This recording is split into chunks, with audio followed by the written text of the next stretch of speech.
The ancient Egyptians succeeded where no civilization before them had. They stopped time for the human body.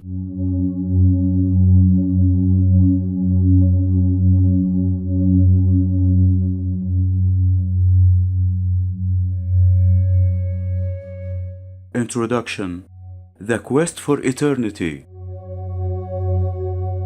For millennia, the Egyptians mastered a process unlike anything the ancient world had ever seen: the preservation of the human body after death. Beneath the desert sands, inside sealed tombs, bodies remained untouched for thousands of years. Kings, queens, priests, officials, and even animals were transformed into eternal beings through a sacred ritual known as mummification. But mummification was never simply about preserving a corpse. As the American Egyptologist Bob Breyer explains, mummification was both religion and technology. To the ancient Egyptians, it served a sacred purpose. This idea is emphasized by Egyptologist Salima Ikram, who writes, "Mummification was intended to preserve the body so that it could be reborn in the afterlife." The Greek historian Herodotus called Egypt the gift of the Nile, but it was also a civilization obsessed with defeating death itself. Today, archaeologists, historians, and scientists continue uncovering the secrets hidden beneath linen wrappings and golden masks. A note on our research and imagery. In creating this documentary, I relied on trustworthy sources, including ancient Egyptian texts and the work of modern scholars and Egyptologists. Alongside authentic historical imagery, AI-generated reconstructions were used to visualize sacred spaces and rituals as they may have appeared in ancient Egypt. The origin of mummification. The earliest Egyptians did not invent mummification overnight. Long before pyramids rose above the Nile Valley, the dead were buried directly in shallow desert graves. The hot, dry sand naturally preserved the bodies. Over time, Egyptians noticed something extraordinary. The dead did not fully decay. Hair remained, skin survived, facial features endured. This natural preservation may have inspired one of the most important religious practices in Egyptian civilization. By around 3500 BCE, Egyptians began intentionally preserving bodies. Early graves already contained food offerings, pottery, tools, and personal objects placed beside the dead. Evidence that the ancient Egyptians believed death was not an ending, but the beginning of another existence. The soul needed a recognizable physical form through which it could continue its journey in the afterlife. Without the body, eternity itself could be lost. Osiris and the First Mummy. At the heart of Egyptian mummification stood one powerful myth, the story of Osiris. According to Egyptian religion, Osiris was murdered by his jealous brother Set, who cut his body into pieces and scattered them across Egypt. But Osiris's wife, Isis, searched the land, gathering his remains. With magic and sacred rituals, she restored his body and brought him back to life. Osiris became ruler of the underworld, the lord of resurrection and eternal life. To the Egyptians, this myth was not symbolic fantasy alone. It became the sacred model for death, burial, and resurrection itself.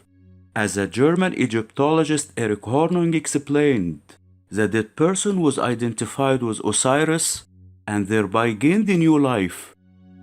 Every dead person hoped to rise again as Osiris had done. Egyptologist Margaret Buncer wrote, "The cult of Osiris transformed death into a gateway into eternity." The pyramid texts declared, "Rise up, O king, you have not died, you shall live forever and ever." Other spells in the Book of the Dead and Coffin Texts state, "My flesh shall not decay, my soul shall live forever. I am yesterday, and I know tomorrow." These sacred words reveal the central purpose of mummification. The soul could survive, awaken, and live eternally in the afterlife. The Egyptian soul. The Egyptians believed the human being consisted of multiple spiritual parts. The physical body was called the Khat. The Ka was the life force. The Ba was often shown as a human-headed bird that could travel between worlds. And the Akh was the transformed eternal spirit. According to Egyptian belief, these spiritual elements needed the body to survive after death.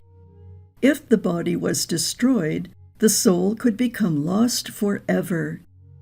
This explains why preserving the dead became a sacred duty. The British Egyptologist John H. Taylor emphasized this idea, writing, "Preservation of the body was essential for survival in the next world."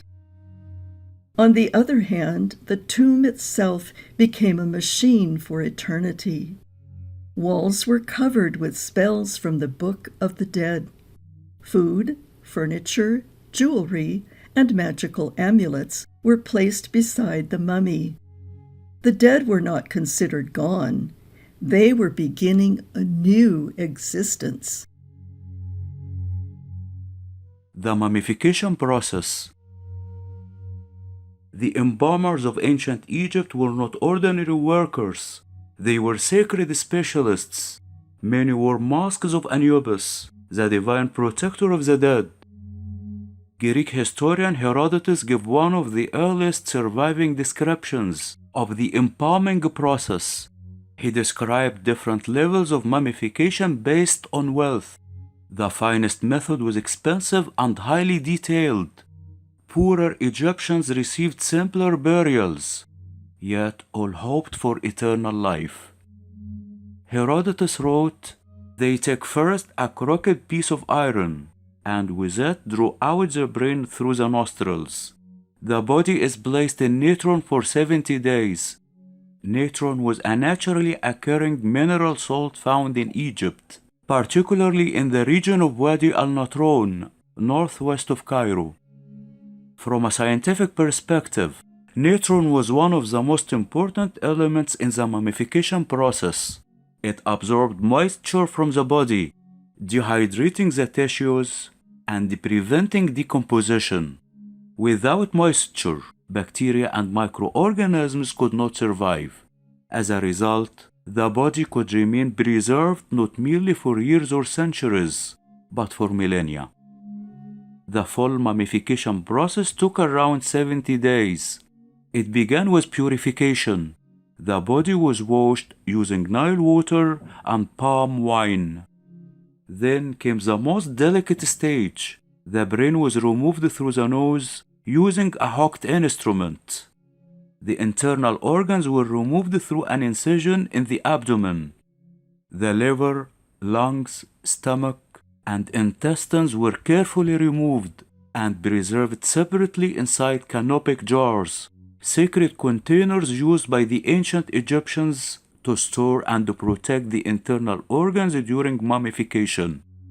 Each jar was placed under the protection of one of the Four Sons of Horus, the divine guardians of the organs in Egyptian belief. Mct protected the liver. Hapi guarded the lungs. Dumuti protected the stomach, and Kibisanov watched over the intestines. But one organ usually remained, the heart. The Egyptians believed the heart contained memory, morality, intelligence, and emotion. It would later be weighed in the hall of judgment before Osiris.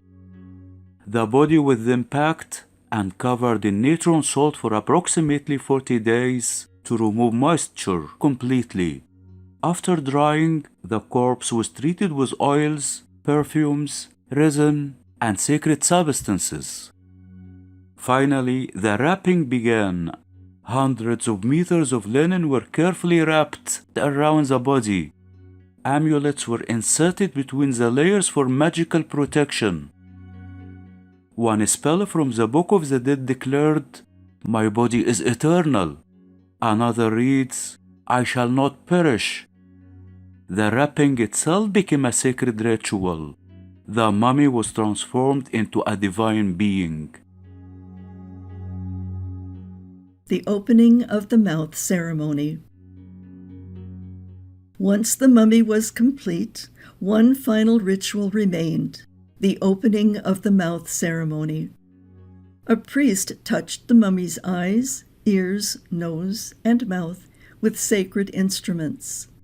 The ritual symbolically restored the senses. The dead could breathe again, speak again, eat again, see again.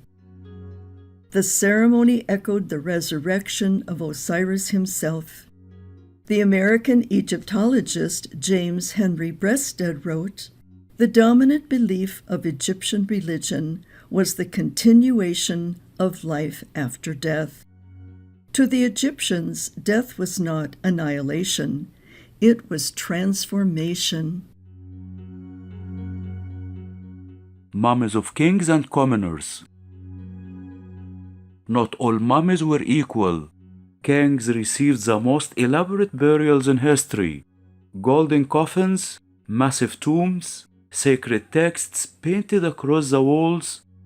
The mummy of Tutankhamun remains one of the most famous discoveries ever made.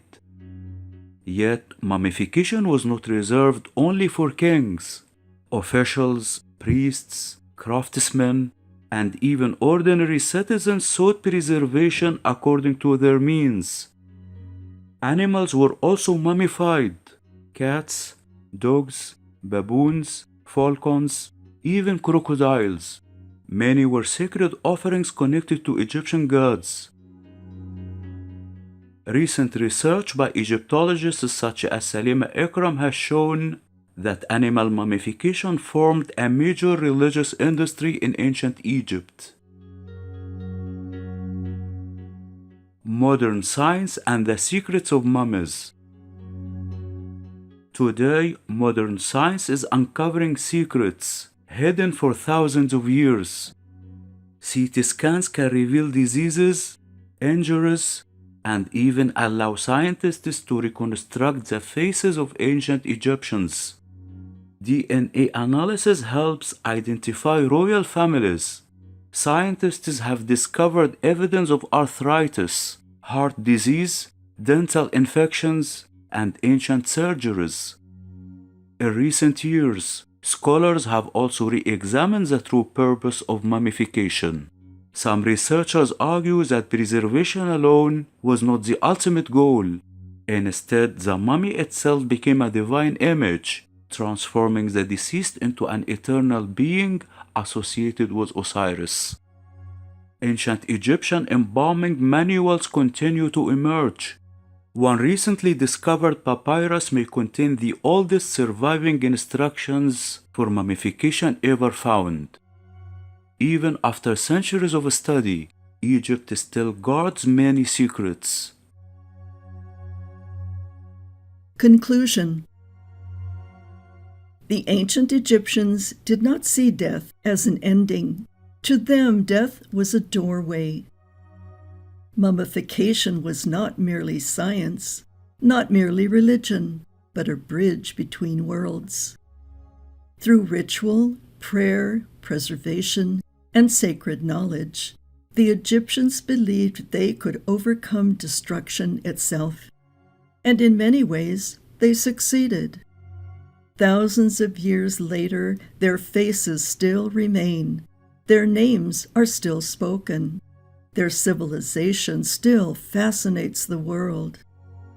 The mummies of Egypt are more than preserved bodies. They are echoes of humanity's oldest dream, to live forever.